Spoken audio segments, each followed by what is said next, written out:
now we move on to the Brahms, which was one of the first pieces of music that you and I actually ever performed together. I think there's a spurious video of us performing that. Yes, sometime in the very early days, Julius. Really? I think maybe on YouTube it might just be available. Oh dear.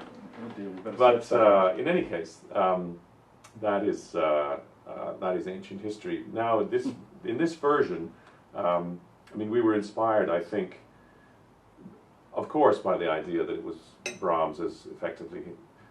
effectively Brahms's last song. His Schwanengesang. His swan song, effectively. Yeah. And it came at a time when he was,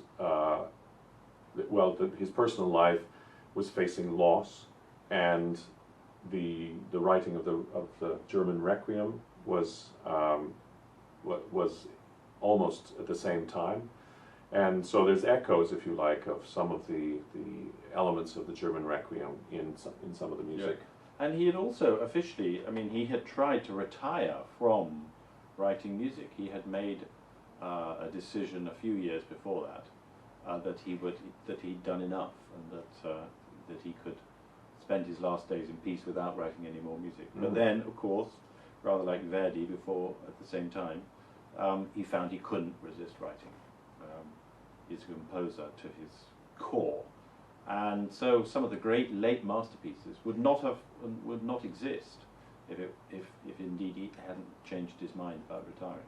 And these include these four last songs. They also include all the wonderful late piano pieces, Opus 116, 117, 118, 119, and the clarinet sonatas, and the clarinet trio and the clarinet quintet. All these pieces wouldn't exist, and the four serious songs, if he had kept to his idea of going into retirement.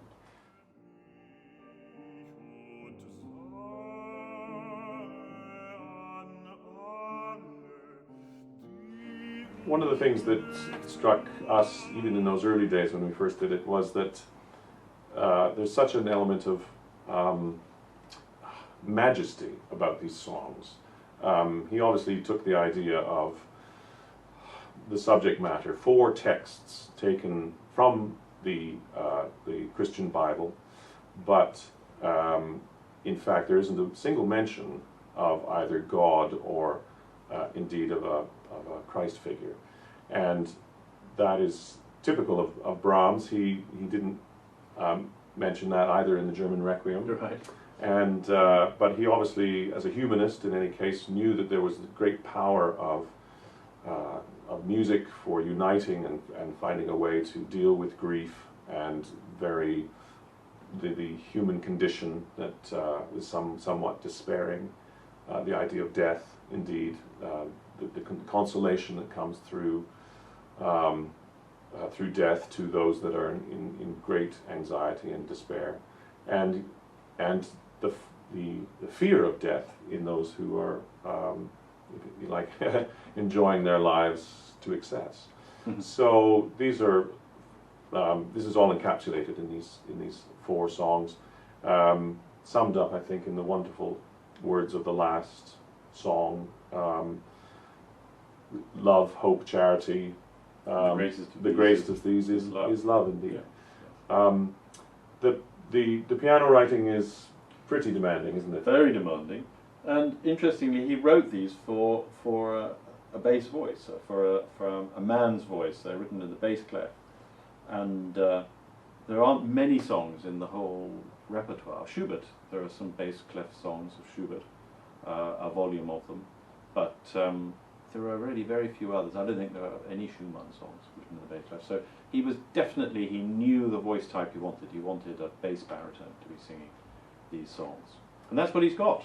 Well, that's a relief, yes, that I'm suiting the designation in that.